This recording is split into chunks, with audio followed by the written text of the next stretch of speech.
প্রফুল হিঙ্গের ছায়ায় তিনি খানিকটা ঢাকা পড়ে গিয়েছেন। কিন্তু আইপিএলে আর এক অভিষেককারী সাকিব হোসেনও ৪ উইকেট নিয়েছেন। ভারতীয়দের মধ্যে প্রথম ম্যাচে সেরা বোলিংয়ের রেকর্ড স্পর্শ করেছেন। প্রফুল যেখানে প্রথম ওভারেই বৈভব সূর্যবংশীসহ রাজস্থান রয়্যালসের ৩ জনকে আউট করেছেন, সাকিব নিজের প্রথম ওভারেই ফিরিয়েছেন ফর্মে থাকা যশস্বী জয়সওয়ালকে। ইকোনমি রেট প্রফুলের থেকে অনেকটাই ভালো সাকিবের। সোমবার আইপিএলে রাজস্থান রয়্যালসের বিরুদ্ধে সানরাইজার্স হায়দ্রাবাদের ৫৭ রানে জয়সমান অবদান সাকিবের। এই জোরে বোলারকে নিয়ে বাবা কাকা ঝুঁকি না নিলে তাঁর হয়তো ক্রিকেট খেলাই হতো না। বিহারের গোপালগঞ্জ গ্রামের ছেলে সাকিব। ২০২৪ সালে কলকাতা নাইট রাইডার্স তাঁকে নিয়েছিল, কিন্তু একটিও ম্যাচ না খেলিয়ে তাঁকে ছেড়ে দেয় শাহরুখ খানের দল। এই বছর সুযোগ বুঝে হায়দ্রাবাদ তাঁকে ৩০ লাখ টাকা দিয়ে বেস প্রাইসে কিনে নিয়েছে। ২০২৪ সালে তাঁকে নিয়ে একটি রিল তৈরি করেছিল কেকেআর। সেই রিল তখন বেশি মানুষ দেখেননি। সোমবারের পর ২ বছর আগের সেই রিল ভাইরাল। সেখানে সাকিবের বাবা আলী আহমেদ হুসেন বলেছেন, একটা সময় ছিল যখন কি খাব তাই নিয়ে দুবেলা ভাবতে হতো। কৃষকের সন্তান সাকিব বলেছেন, আমাদের একেবারেই মধ্যবিত্ত পরিবার। স্বপ্ন ছিল একটু ভালোভাবে থাকব, আর ইচ্ছে ছিল দেশের সেবা করার। সেই ইচ্ছে থেকেই সাকিবের মনে হয়েছিল সেনাবাহিনীতে যোগ দেবেন। বাড়ির কাছেই সেনার একটি স্টেডিয়াম ছিল, সেখানে সকালবেলা নিয়ম করে দৌড়তেন। তখনই ২ জওয়ান আলীকে বলেছিলেন, ছেলের মধ্যে তেজ আছে, তাকে খেলাধুলোয় দিতে। সাকিব বলেছেন, আমি টেনিস বলে খেপ খেলতাম, টাকার দরকার ছিল। ৫০০, ৬০০, ৭০০ টাকা করে পেতাম। একটু দূরে খেলা থাকলে ম্যাচ পিছু ২,০০০ টাকা করে জুটত।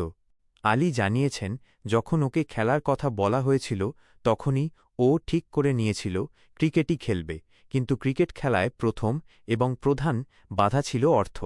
সাকিব বলেছেন, জুতোর দাম ১০ থেকে ১৫,০০০ টাকা। জুতো কিনলে খাব কি?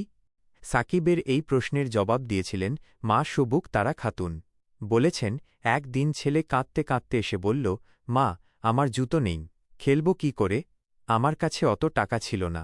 গয়না বিক্রি করে ওকে জুতো কিনে দিয়েছিলাম, সেই দাম ও দিয়েছে।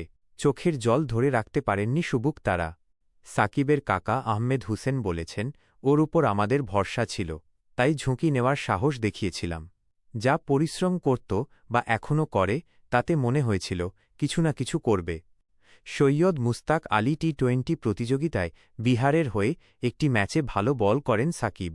সে কথা জানিয়ে নিজেই বলেছেন, জানতাম সামনেই আইপিএল। বিভিন্ন দলের স্পটারেরা সে দিন মাঠে ছিলেন। চেন্নাই সুপার কিংসের নজরে পড়ে গেলাম, ওরা আমাকে নেট বোলার হিসাবে ডাকল। সেই বছরই নিলামে নাম লিখিয়েছিলেন সাকিব, কিন্তু দল পাননি। কাকা জানিয়েছেন, আমাদের টিভি ছিল না, মোবাইলে সকলে মিলে নিলাম দেখছিলাম, কেউ নিল না। ওকে হতাশ হয়ে গিয়েছিল। ওকে বলেছিলাম, ঘণ্টায় ১৪২-১৪৪ কিলোমিটার গতিতে বল করছ, এতে হবে না, এটা ১৫০-১৫০ করতে হবে, করে দেখাল। পরের বছরই কেকেআর কিনে নিয়েছিল সাকিবকে। সুবুক তারা বলেছেন, সেদিন ঘরের বাইরে বেরিয়ে দেখি গোটা গ্রাম আমাদের বাড়ির দরজায়, কেউ জড়িয়ে ধরছে, কেউ সেলফি তুলছে। ওকে বলেছিলাম, গরিব হোক বা বড়লোক, সব বাবা মাই চায় তার ছেলে বা মেয়ে যেন ভালো মানুষ হয়, তোকেও সকলের আগে সেটা হতে হবে।